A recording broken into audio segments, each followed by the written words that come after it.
Hello, and a warm welcome to everyone to Orisun Talks episode 4.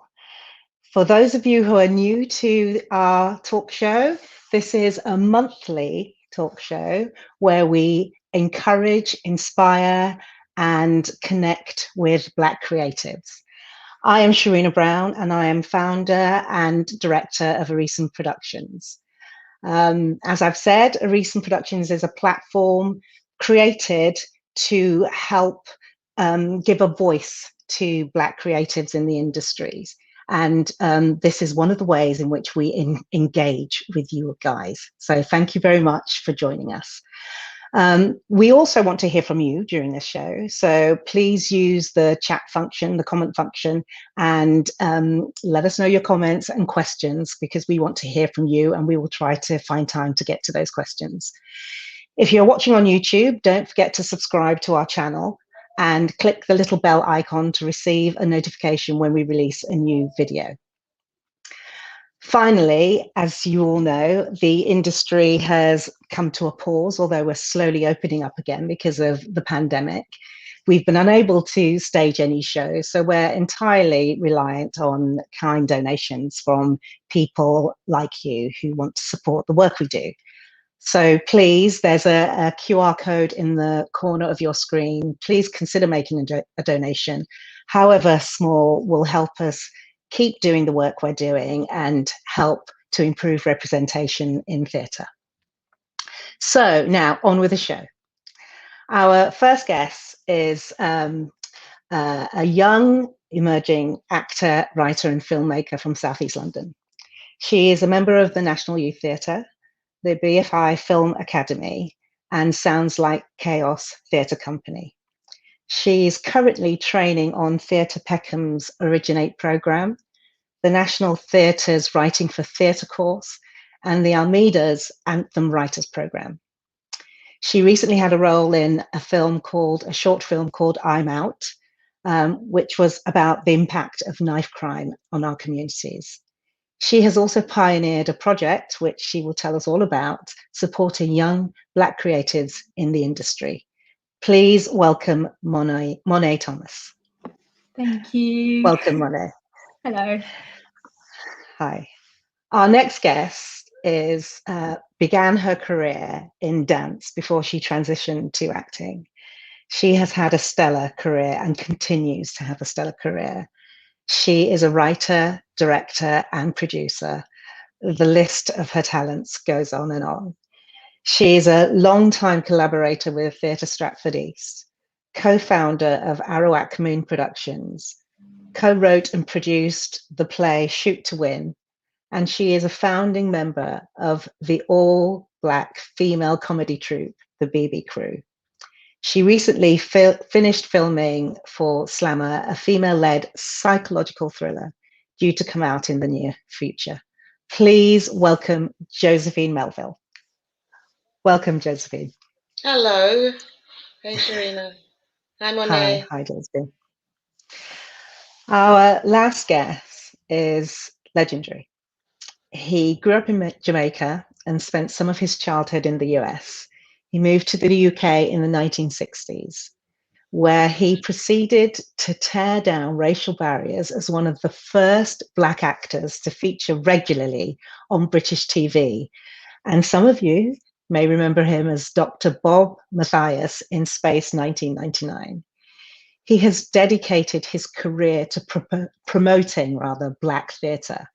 He founded, along with Yvonne Brewster in 1980, the Carib Theatre Company, and they initiated together the Black Theatre season at London's West End Arts Theatre that ran through the 1980s.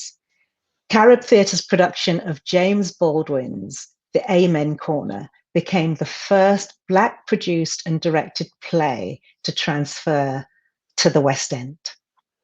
His achievements were recognised with the Edric Connor Trailblazer Award at the 10th Annual Screen Nation Film and Television Awards in 2015. Please give a warm welcome to Anton Phillips. Hello, how are you? Wow. I don't know why you're laughing.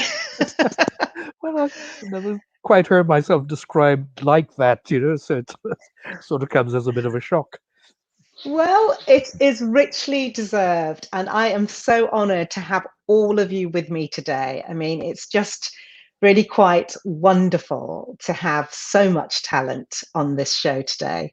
And let me just start by asking you guys how you've coped during lockdown, although we are now easing out of lockdown and the sun is shining, hallelujah.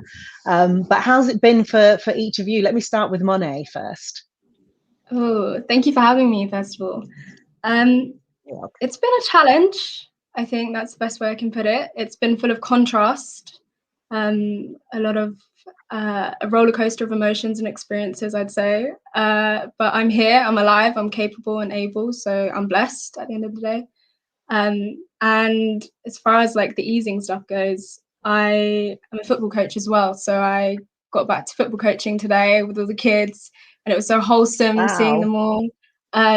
So yeah, I'm in a good place. So I'm really grateful. Good. Wow, a football coach too. I missed that off your long list of achievements. Oh my goodness. Wow, well done. Fantastic. Josephine, what about you? Well, you feel like you're living in a limbo land. It just feels like it's never going to stop. But the interesting thing is that as much as you want to do lots of things, it's about keeping yourself busy. And I always say, as a creative, when our backs get pushed up against the wall, we come out fighting, doing something else. We do it in a different way, So I've tried to be productive as much as I can and could. And one of the projects that I was looking at was around the coronavirus. So interviewing the elderly, especially as we were disproportionately being affected as Black people. But I'm based here in Southend, so it was very kind of interesting to get people's feedback. One of the things that I just have to say is that when you're talking to people of colour, they don't just, it's not no 5-minute conversation. You start to have a conversation with somebody and they're like, oh yes, and I just have to tell you this. Next thing you know, you've got a whole life story going on. So I've been on a whale of a journey, and the time seems to have flown. Great. So we've got that to look forward to at some stage in the future. The work you've been doing in Southend. Oh, great! Yes, fantastic, yes. Wonderful. Anton, what about you? What have you been up to? Well, one of the things about lockdown, when you're pretty much retired, as I am, is one day merges into another anyway. So that I had become used to. And also, if your natural inclination is to be lazy, this sort of works well for you as well. But you can only be lazy for so long. So I've used the time to write a play, which was the first play. Okay, so can I just interrupt here? Can I just interrupt here, Anton? You say you're being lazy, and you used the time to write a play. That's not lazy. Well, I suppose I'm used to being active, actually out and about, meeting people in productions or, involved in some kind of project or the other. Whereas when you write a play, you're sitting down at home on your desk, all by yourself doing it. And I mean, it's been an interesting exercise. Some days I actually managed to write 3 or 4 lines before running out of energy and going back to my natural lazy state. So lockdown, obviously the not being able to see family has been the one thing which I suppose we all suffer from. But apart from that, it's been all right. The only other thing the major thing, not only other thing actually, is that I've not been able to travel, because normally I'd have got out of England into the sunshine somewhere or the other. Look at me. Look how pale I am. I haven't been this pale in years. I can see my veins through my skin. Well, you talk about the sunshine, and obviously, when I introduced you, I mentioned that you were born in Jamaica, and you lived some time in the US before coming to this country. So that's a very interesting and kind of sort of circuitous route to the UK. Can you tell us a little bit about how you navigated yourself to the UK and then why acting once you got here? Well, acting, I mean, as far back as I can remember, I've been acting. Back in Jamaica, when I was a little tiny one, there's a school that we used to go to, which was run by a friend of my mother's, and it was called the Lottie Macmillan Hart Sunshine School. And this was a school, a kindergarten. So I was there when I was 4 years old or something. And one of my earliest memories, in fact, the only memory I have of that school, this woman who used to run it, Mrs. Lottie Macmillan Hart, a Jamaican woman, was passionate about theatre. So she was always putting on plays with these little kiddies.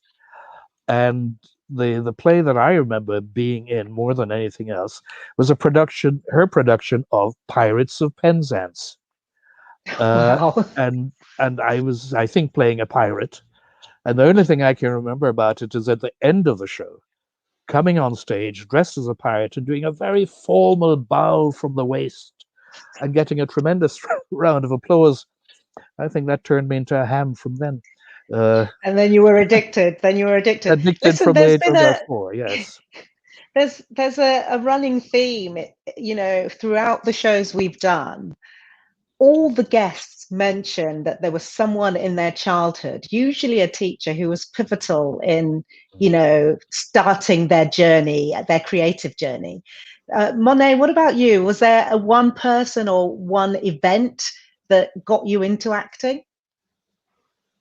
That did kind of make me think of a time when I was in year 8 and we were doing Shakespeare not too long ago, and I still remember the line to this day. It's so weird. It's like, "Turn thee, Benvolio, look upon thy death." And I remember like stepping into the circle and being full of confidence. I was a very appropriate child, one might say, and so acting kind of gave me the safe container to kind of unzip and explore the different parts of myself that I didn't get to explore. Do you mean you were well behaved? You were well behaved. Yeah. Oh, yeah. Let's put it that way. Kind of to myself, quite observant.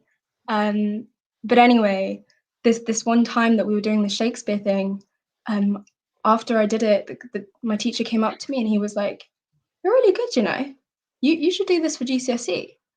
And that moment really stuck out to me because it's kind of like I knew within myself that what I was capable of, but it's always like amazing to have someone see that in you and to feel seen, doing something that you and yourself feel like you want to do anyway. And so that was kind of the external thing that I didn't know I was looking for, but it kind of gave me the push to just go for it. And I did it for GCSE and did really well, and the rest is history, really. And any actors or creatives in your family? My dad was a dancer, so he is familiar with what the industry is like, and of course was very apprehensive, as most parents are, when your child's like, "I want to be an actor." They're like, but you know, I kind of had to let my actions speak louder than my words to convince my parents when they saw that I was kind of, you know, actioning my curiosity and actually going out there and being proactive. For them, it was like, okay, she's kind of serious about this. So yeah, I'm really grateful that I got the support that I really needed from my parents. Wonderful. And Josephine, similarly, your career has been groundbreaking. I mean, I remember very clearly the BB Crew. I don't know why you're looking like that. Why are you doing that with your face? It is, you know, you guys were all black female comedy outfit. I mean, has that, you know, it was so rare and so watchable as a result for me as a black woman. So what got you into acting? What what was the thing that sparked your creativity? It's interesting, really, because I started out as a dancer, you mentioned before, and one of the main stories is that I auditioned for, I did a lot of, back in the day, you would see a lot of music videos. So I would work with a lot of choreographers and do a lot of music videos. And I kind of, one of them that was quite popular was Culture Club. So if you see Come a Chameleon, I'm in that video. But the point was that I went on to audition for this show that was going to be in Israel with a friend of mine. He was auditioning, I wasn't, but when I got there, they asked me to audition. I got the job. I flew to Israel. I was the only British person with this whole American troupe. Now, the thing about the arts here in Britain, especially back in the day, it was like you were either the dancer or the singer or the actor. They kind of wanted to put you in a box. But when I went abroad and I worked with this company, they were talking about triple threats. You had to be all of these things, do all of these things. And so that kind of inspired me even more to make sure that I was not being pigeonholed and that I had the opportunity to be versatile in this business. And so it's even more of a pleasure for me to be on this platform today with Anton Phillips, because when you talk about people that have inspired you and helped you, I have to give credit and kudos to this man, Anton Phillips, because he was one of the first people that employed me as an actress. And then he went on to kind of school me. And then, when I approached him and said, I want to write, he said, well, write me a children's play. And so I went off and done that. And I think one of the shows got nominated for an award. And then I went on to kind of create this archive, the Posters and Poetry Archive, that was looking at the last 100 years of Black people's contribution to the arts. And I went to Anton and I said, Anton, this is what I want to do. This is my idea. And he said, Jo, look, here you go. Take that and take that and take that. And so, and it grew. And it was with that kind of, we have them. Such fabulous people like Anton that are there to kind of pass that baton on. And I hope that that's what I'm doing in our career, being able to pass the baton on to the next generation.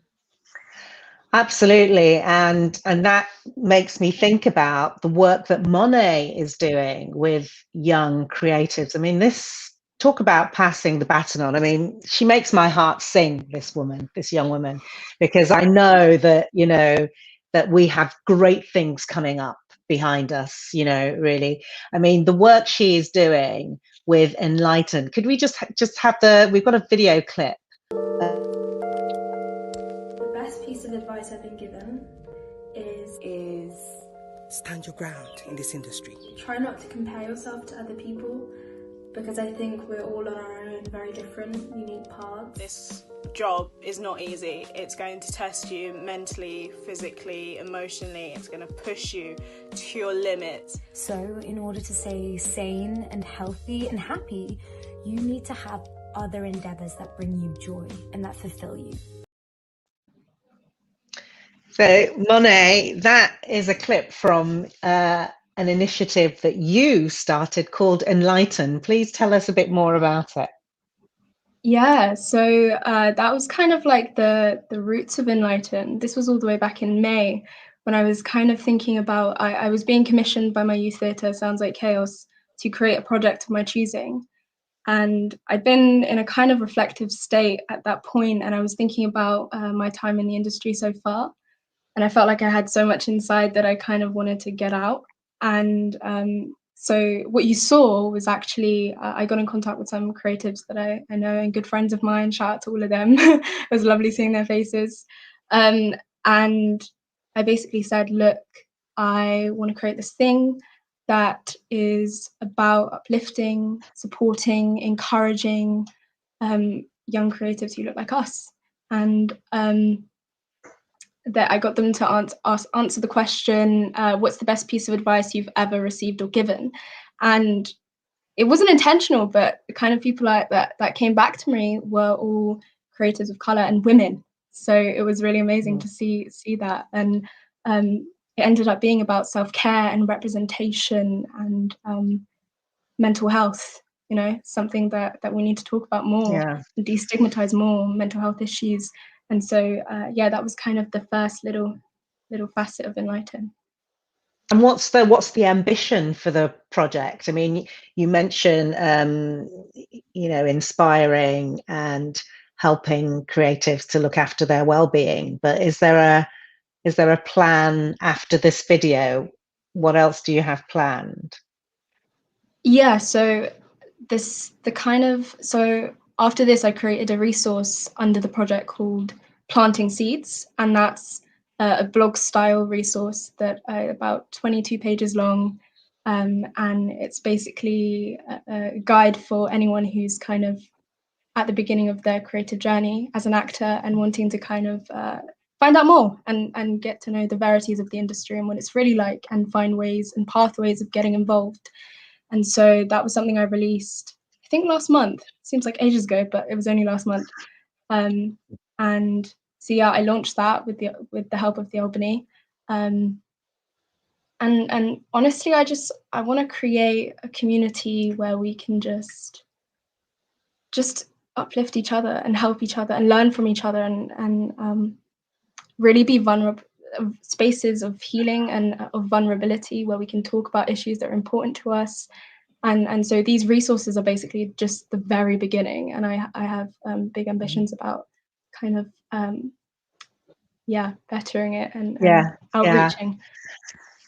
And talking about how we can support each other, I mean, there's obviously a lot of experience in the virtual room here. Anton, have you seen, what changes have you seen in the industry, or what things have you seen that haven't changed, stubbornly haven't changed in the industry? I mean, if I could just comment on Josephine's very kind words. Of course you can. At the time when we were a minority, a real minority, very few of us out there actually striving to get anything done, because it was made so difficult for us to do anything. It just was obvious that if someone came to you with an idea or wanted to do something, you said, sure, what can I do to help? You know, and that was the attitude of most of us back then. Because, you know, we recognized that to get ahead in this thing, we really needed to stand up and shout, stick our heads above the parapet. You know, the funding wasn't there, the support wasn't there, none of that happened. And so people had to go out and do things in spite of everything. And nothing really changed vis-a-vis funding. And it all comes down to funding. Until Ken Livingstone, the demon Ken Livingstone, became leader of Greater London Council, allegedly, GLC. As he became leader, and was hugely criticized at the time. But you know what? He and that city government at the time just made money available. Not only made money available, because up until then you could only go to the Arts Council, and if, as I did, I went to the Arts Council along with Yvonne Brewston, Michael Abinsets, and so on, and said, look, we want to start a company. And they said, well, I'm sorry, we can't give you any money because you have no track record. And the only way you can get a track record is to get money to put a production on. So you're in this catch-22 position. When Ken Livingstone got control of the city government, City of London, Greater London, GLC, he made money available. Not only did he make it available, he got people like myself and Carmen Monroe and Rennie Capo and various other people to come in and decide how the money is going to be spent. So it wasn't some elitist bod sitting down up there saying, oh, well, this is how, we'll give some money to the... we came in and we saw the applications and we read it. And we were looking at applications from, some little Rasta guy and his girlfriend who want to go to schools and do a Nancy stories, to people like myself who wanted to put on the Black Theatre season in the West End of London. So, it was a whole gamut range of people that were supported. Not only that, but things like the South Bank. I mean, up until then, the South Bank was an elitist enclave. And he stopped that. He said, no, if you want to get money from us, you got to open this up to the people.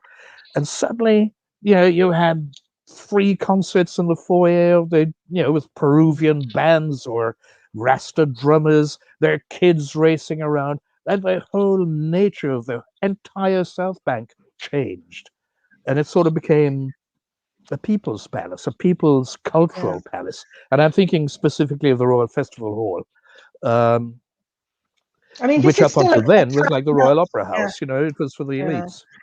But this is still a tough nut to crack, isn't it? Because, I mean, prior to the pandemic, I would go in the National Theatre, and unless I was going to see, Inua Ellam's Three Sisters or, Barbershop Chronicles, it was still a sea of white faces. Mm-hmm. So, this has stubbornly not changed.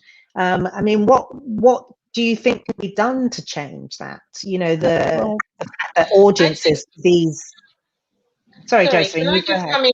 I feel like we're kind of on a Groundhog Day thing, and that's why like groups like the BB Crew got together in the first place, because of that frustration, because of that. Are we waiting? Are we waiting? Are we going to be allowed to do what? You know what? Let's just take the reins into our own hands. And when I talk about the BB Crew, for those people who don't know, Judith Jacob, Beverly Michaels, Suzanne Packer, Suzette Llewellyn, Janet Kay, original members, and the wonderful Joanne Campbell, who was the baby of the group, and she was the first one to pass away in 2002, unfortunately. But at that time, we decided that actually we're not waiting for anybody.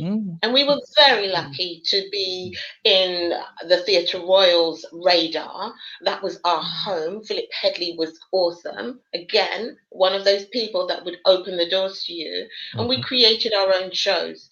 And I think there was suddenly an eruption of all of these creative talents, Angela Marr, Luella Gideon, the Posse were already on the road, all of these different companies that were coming together to kind of create their own shows and get out there.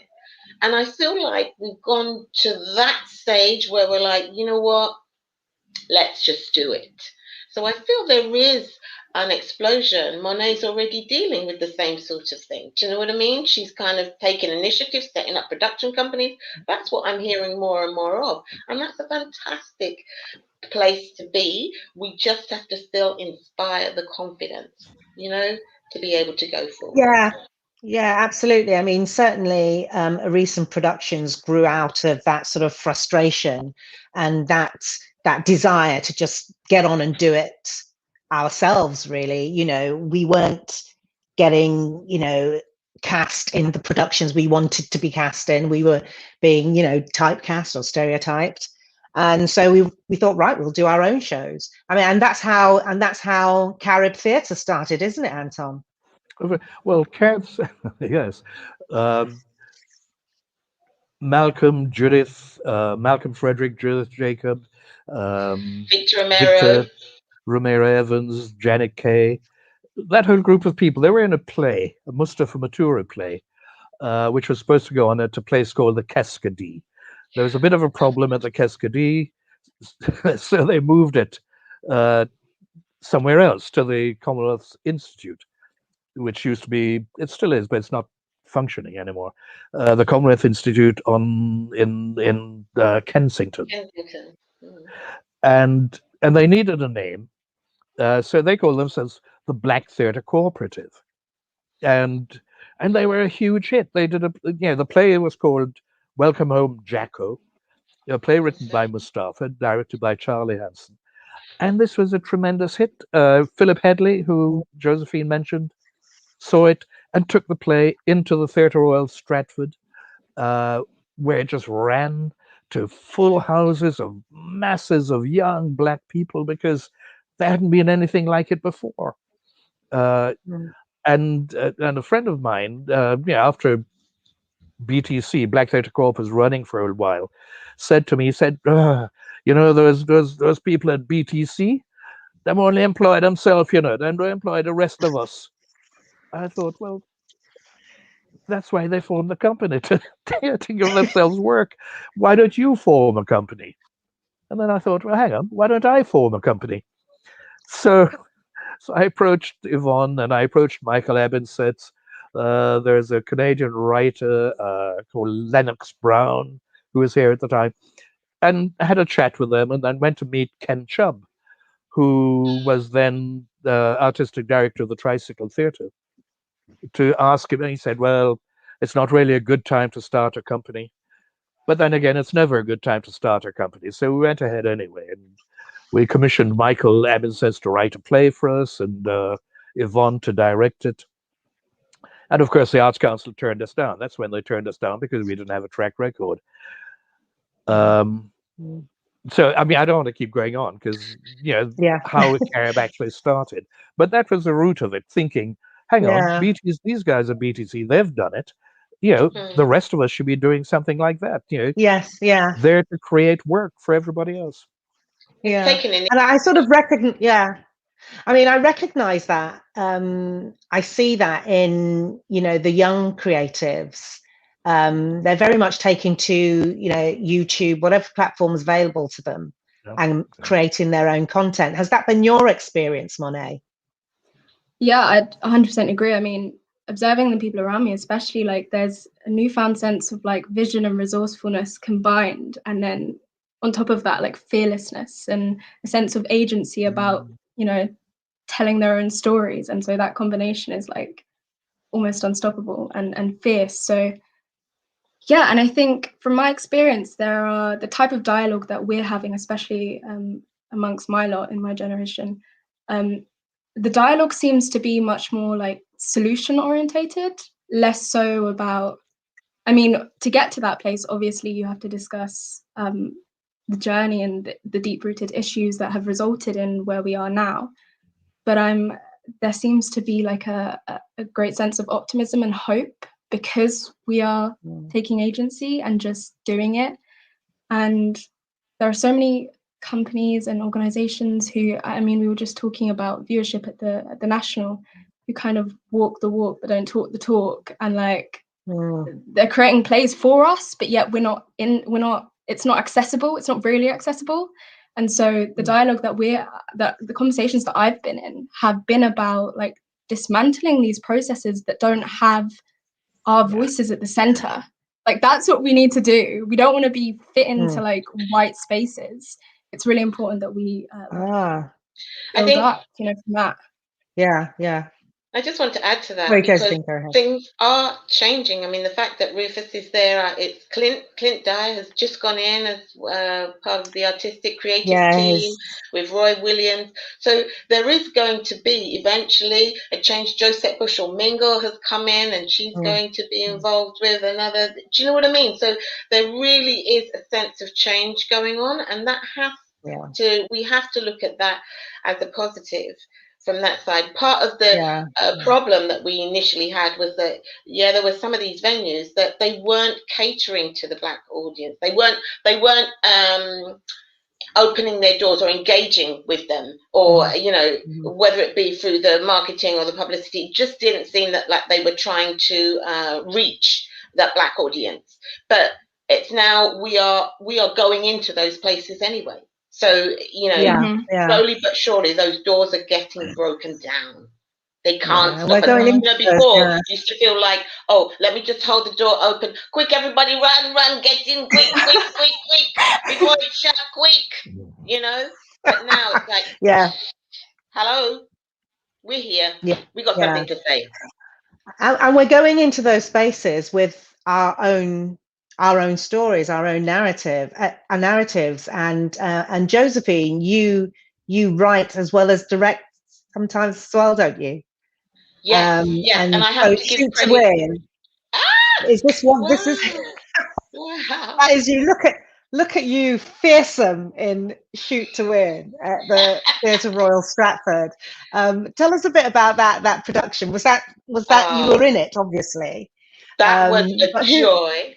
I have to just say, credit where credit is due. That was not on me. That we were lucky enough to be on the posters on the cover of that playtext. But myself, it was Jo Martin, the amazing Jo Martin, who is now she was the first black female Doctor Who going on. That's that Joe Martin, like back in the day. Tracy Daly, awesome singer. Now, we were just three young people. I'm sure Monay is going to relate to this. It's just we were getting frustrated. The BB crew had kind of subsided for a while. Things weren't happening there. We kind of took on maternity. People were having babies. People were studying. We were drifting down different avenues. And within that time, Joe Martin and Tracy Daly, we used to spend a lot of time together, you know, as creatives in the business. We would go to each other's house. We'd have our little bit of food, you know, whether Joe was cooking up or Tracy was cooking up. And we would talk and we would chat. And we said, what would be a good thing to house? So we wanted to write a piece that we could be in to platform ourselves. Absolutely. Again, went to Philip Headley. He was there. He said, ladies, what do you want to do? So we created this netball team as the backdrop to be able to house all of these women, and it was going to be over the weekend of a netball tournament. That's where the play set. And Joe Martin, Tracy, hashtag Joe Martin, hashtag Tracy Daly, and myself, we sat down like many evenings just pottering away, right, no, this character wouldn't say that, that character wouldn't say that, this is how it's going to go, this is how it's going to be. We came up with Shoot to Win. And let me tell you something, that was such a moving experience. It was a joint writing project. Then Philip Headley gave me a mentor. We had the opportunity to kind of look at the administrative side and the creative side to give us those kind of experiences so that we could go forward. And we were lucky enough to receive funding from the Arts Council to do a national tour, national middle scale tour as well, not just the community centres going in the back door, because that was always frustrating. Middle scale tour to amazing reviews. So, you know, and now somebody was saying to me the other day, actually, it's like 20 odd years, maybe 22 years. Did I really say that? Bloops, bloops, bloops. It's that amount we'll of years. We'll keep it quiet. Yeah. But, you know, maybe it's time to resurrect that show, because then, do you know what I mean? Maybe. There's lots of monologues in the show that have been taken out. Students have used it in drama schools and things like that. So there is another life. And if they can rehash different shows, I'm sure we have the opportunity to whether we do that, or whether we do stuff from the BB crew, or there's material out there from the past that we can. There's, you know, there's so much material out there. And of course, you know, that's why I get quite frustrated when, you know, the big theatre production companies go back to their old favourites. You know, it's, you know, I'm just like, I want to hear new stories. I want to, you know, us to broaden our horizons. And speaking of broadening horizons, one of the stories that Anton, you tell, which I love, and you're going to have to tell our viewers, is about how you managed and ended up getting the rights to James Baldwin's The Amen Corner, which was, I think, at the time, the first Black-led production to transfer to the West End. Please tell us about that story. Well, I mean, I finished my schooling in America, my high school in America, and while I was there, I mean, I couldn't afford to go to the theatre, so I read plays. That's what I did, and you know, when I finished high school, I then in Washington D.C. I then went to New York for about a year or so. To do some training in radio broadcasting, and then went back to Jamaica with a huge collection of play scripts, amongst which was The Amen Corner. And when I left Jamaica, I went back to America, and then I came over here to England, and the only play I traveled with was The Amen Corner. That's what I had in my back pocket all this time. Now, it's got a very big cast. I mean, it's got a cast of roughly 20 people because you need a congregation. So that's a lot of money to put that play on. And it took years. It took years of my working in the business, building up a reputation sufficient so that when I put in an application to get that money, I'd already established enough of this so-called track record that it was approved. And also Nick Kent at the Tricycle Theatre, because I had done a fair amount of work at the Tricycle, and I was able to talk to him direct. I didn't have to sit down and meet any of the gatekeepers or try and get past the gatekeepers.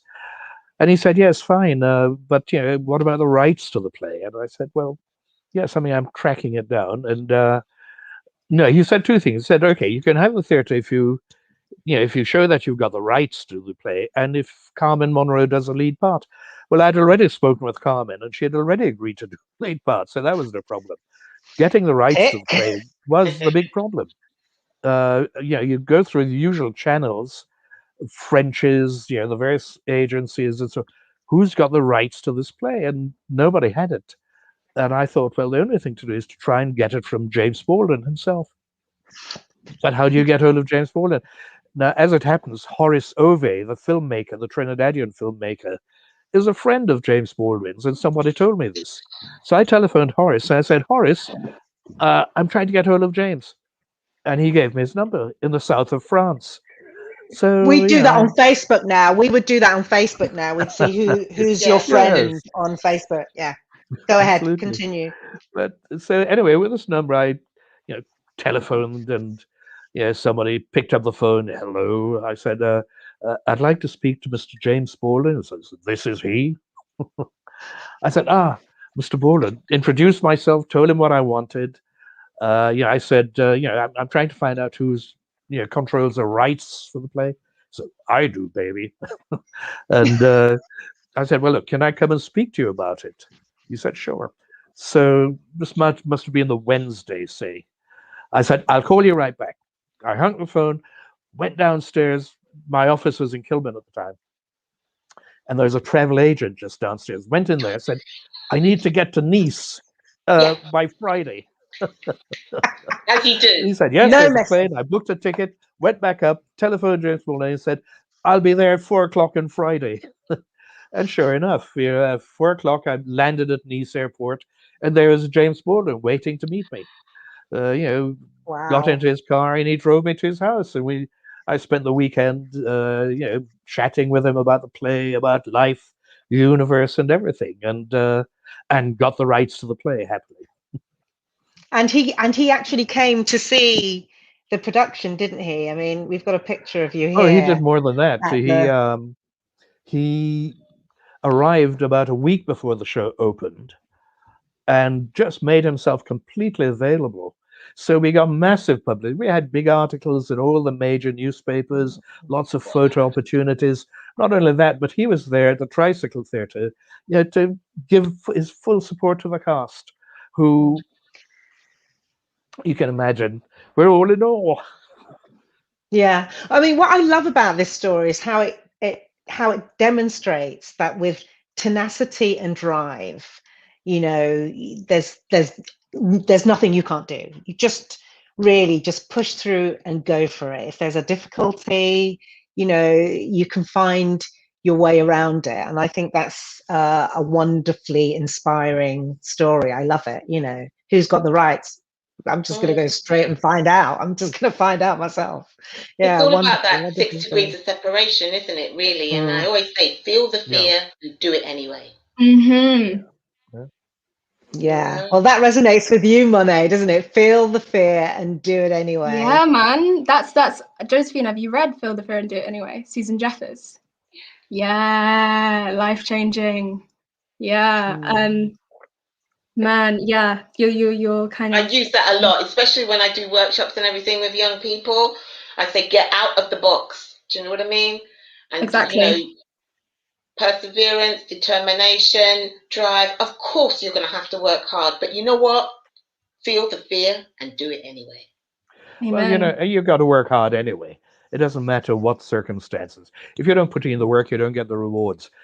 And if you don't work hard, and if it was easy, it's what I say to my students is, if it was easy, everybody would do it.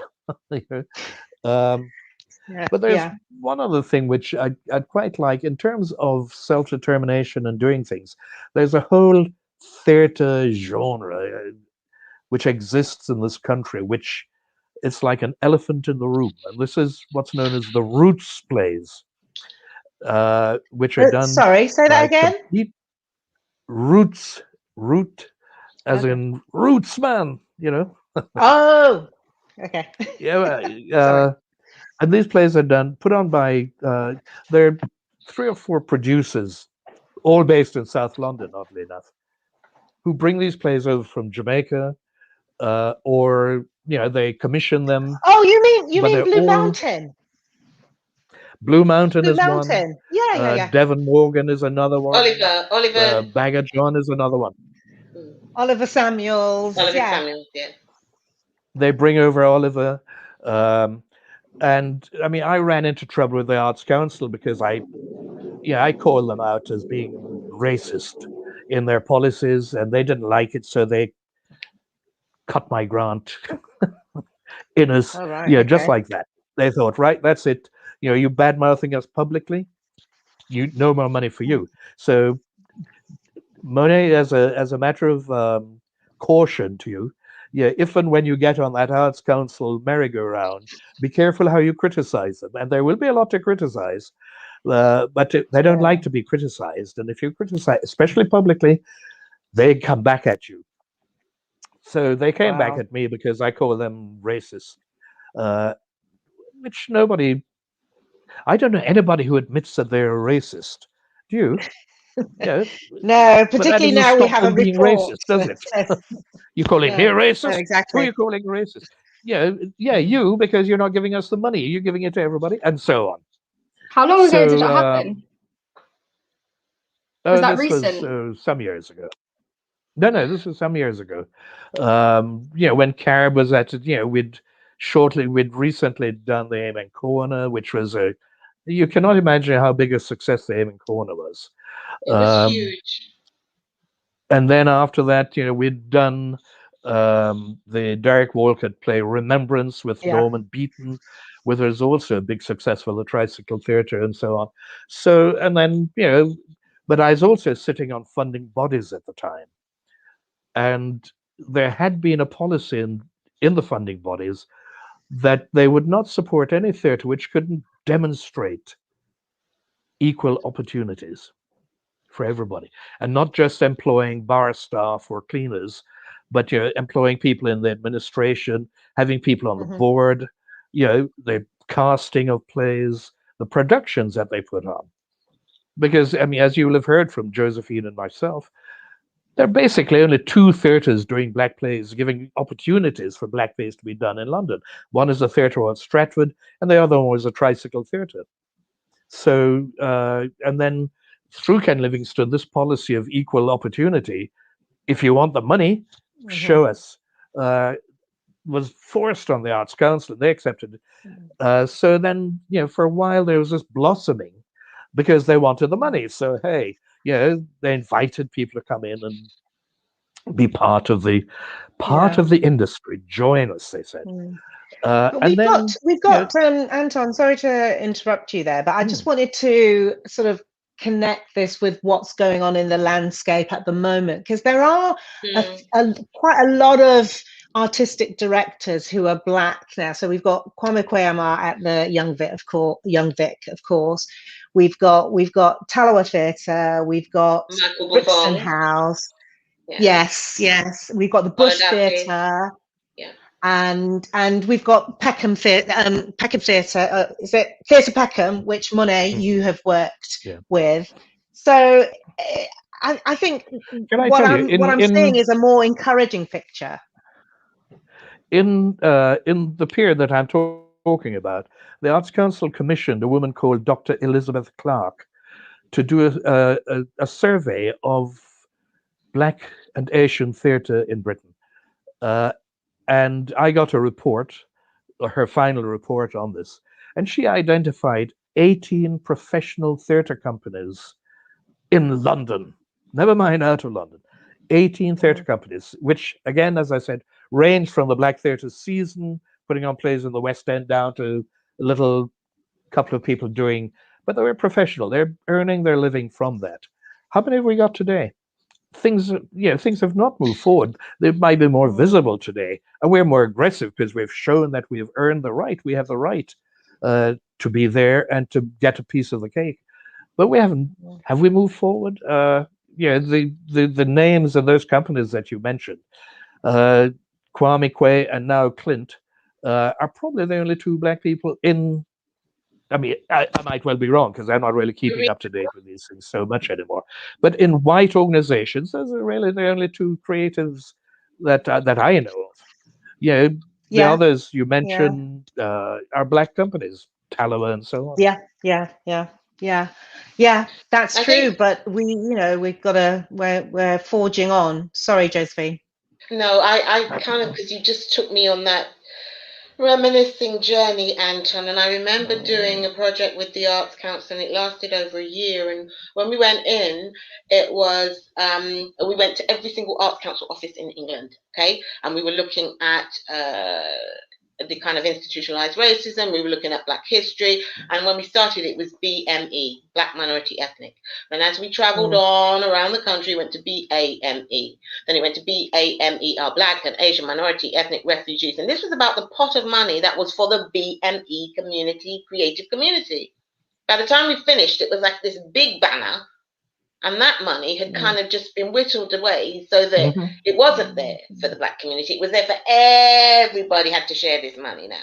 Everybody who wasn't white had this one pot that they could dip into. And that included the gay and lesbian community as well as the disabled community and so on and so forth. All out of this one little pot. Which need to be funded too. They need to be funded, but you just have to give more money. Exactly. You make a bigger pot. They don't have the money. Yes. What I'm trying to say is that now, in this kind of climate, there's lots of different networking groups, people that have been coming together. I'm part of the, Ink Arts. There's lots of different females and creatives that are coming together to say we're unhappy about there not being any Black makeup artists on TV. We're unhappy. For example. They really are looking at, I mean, all a bit underground at the moment, but there really is a sense of change. So as much as it might feel negative, there is the positivity there. And we have to look like that. Otherwise, what do we say? Just let's remove ourselves? I mean, and I think Monay, your experience. Sorry, I just want to. Sorry, Anton, you go ahead, and then I want to bring Monay. I was just going to say to Monay, it's all up to you now and your lot. The one thing we do know no pressure is that there is immense talent out there. Take it, Monay. Take that back. Virtually, take it. Yeah, man. The talent which is out there now is quite extraordinary. It really is extraordinary. And I just wish I was more in a position to be putting on plays again, to use. This is Monay doing her thing. Well, listen, I don't know about you and retiring. Yeah, he's not retiring. I don't know why he's even saying that. You need to write the play for Monay and her peer group to be in the play then, man. Yes, please. Yes, please. But also it's the technology. The technology today that Monay is using is so different to what we had and what we were using. So that kind of, there's another kind of level to it. Do you know what I mean? So that's very exciting to me. And the whole augmented reality, the whole way that things are moving right now. We need to embrace that. So no, Anton, you can't retire. It's not happening. You're not retiring. We're going to get you on stage again, acting. We're going to get you. You can be writing everything. The whole. We can get you doing scenes like this again. I mean, look at that. Look at the tech involved. I love that. Wow. I love that. I mean, beamed into everybody's, living rooms at tea time. There we go. It's just wonderful. I tell you what, I have enjoyed doing is I've been directing at drama schools in the last couple of years, and I found that really rewarding. I've really enjoyed doing that. Listen, we've only got about 5 minutes left. I know it's so much to say, Sharina. I know. I'll have to have you all back on again. It's all good. I'll have to have you all back on again, and we can do it again.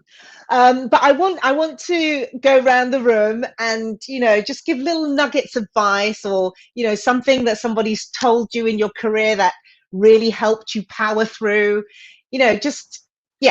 Anton, what's the one thing or piece of advice that you would give to the next generation coming up?